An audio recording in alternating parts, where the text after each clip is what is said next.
Voter তালিকায় যুবকদের আনতে চাই সিইসি। আসন্ন জাতীয় সংসদ নির্বাচনের ভোটার তালিকায় যুবকদের আনতে চান বলে জানিয়েছেন প্রধান নির্বাচন কমিশনার এম নাসির উদ্দিন। রোববার 29 ডিসেম্বর রাজধানীর আগারগাঁওয়ের নির্বাচন ভবনে নির্বাচন ব্যবস্থা সংস্কার কমিশনের প্রধান ডক্টর বদিউল আলম মজুমদারের সঙ্গে বৈঠক শেষে সাংবাদিকদের এ কথা বলেন তিনি।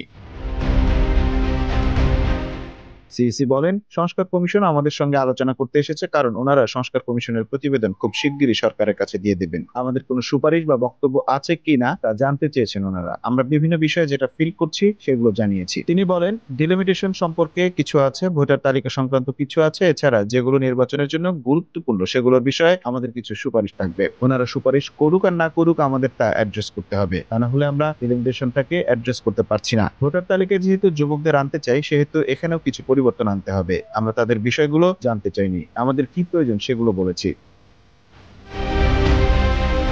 নির্বাচন নিয়ে এক প্রশ্নের জবাবে তিনি বলেন, প্রধান উপদেষ্টা তো ঘোষণা দিয়েছেনই যে মিনিমাম সংস্কার করা হলে নতুন বছরের শেষের দিকে, আর সংস্কার যদি সত্যিকার অর্থে করতে হয় তাহলে পরের বছরের জুন মাস এসে যাবে। আমরা ওনার বক্তব্যের আলোকে প্রস্তুতি নিয়ে রাখছি। এই সময় সংস্কার কমিশনের প্রধান বদিউল আলম মজুমদার বলেন, সংস্কার প্রতিবেদন 31 ডিসেম্বরের মধ্যে দেওয়ার চেষ্টা করব, তা না হলে জানুয়ারির 3 তারিখের মধ্যে দিয়ে দেব। সংস্কার কমিশনের প্রধান হিসেবে ওনাদের কাছে জানতে চেয়েছে ওনাদের কোনো প্রস্তাব আছে কিনা। কমিশন তো স্টেক হোল্ডার, ওনাদের কাছে জানতে হবে সুষ্ঠু ও নিরপেক্ষ নির্বাচনের ক্ষেত্রে ওনাদের কোনো সুপারিশ আছে কিনা।